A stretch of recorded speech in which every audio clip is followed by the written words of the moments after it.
Please তুমি এমন করো না শাফিন, তুমি আমার বাচ্চাকে মারতে বলিও না।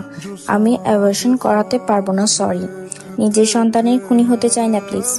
শাফিন, উফ, এসব নাকামো বন্ধ কর।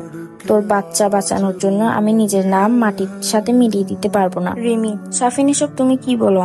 বাচ্চা তো শুধু আমার না, এই বাচ্চা আমাদের দুজনের। শাফিন, একদম চুপ। আরেকবার যদি আমার বাচ্চা বলছোস তাহলে খুন করে ফেলবো তোকে। যা বলছি সেটা কর, বাচ্চা নষ্ট করে ফেল। রিমি, চলো না আমরা বিয়ে করে ফেলি, আমাদের বাচ্চাকে নতুন একটা জীবন দিই প্লিজ, কাঁদতে কাঁদতে বলল। শাফিন, পারবো না আমি বিয়ে করতে। আমি কিছুদিন পর বিদেশ চলে যাব, তারপর সেটেল হয়ে বিয়ের কথা ভাববো যে।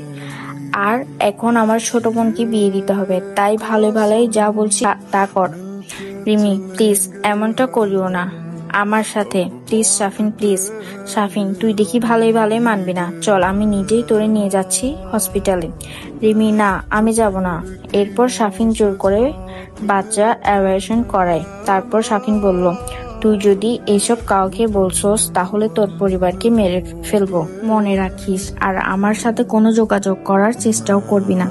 এটা বলেই শাফিন রিমিকে রেখে চলে যায়। আর রিমি নিজের করা ভুলের জন্য কাঁদতে থাকে। সে মনে করতে থাকে সেই অভিশপ্ত রাতের কথা। সেই দিন যদি শাফিনের মতো জানোয়ারের কাছে নিজেকে সঁপে না দিত তাহলে আজকে নিজের বাচ্চাকে মারতে হতো না। এখন সে নিরুপায়, কাউকে কিছু বলতেও পারবে না। শাফিন তো আগেই তাকে অনেক ভালোবাসতো, কিন্তু এখন কেন ছুঁড়ে ফেলে দিল? তাহলে কি এটা ভালোবাসা ছিল না, ছিল শুধু চাহিদা পূরণের নাটক? তাহলে কি এই 2 বছর ভালোবাসা মিথ্যে প্রমাণ হলো? এসব ভাবতে ভাবতে সে গাড়িতে উঠে নিজের বাড়ি ফিরে আসে।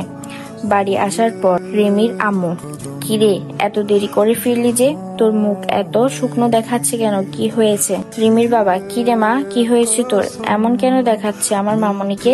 তোমাকে কি কেউ বকেছে? আমাকে বলো, আমি ওরে মজা দেখাবো। রিমি নিশ্চুপ তখনও।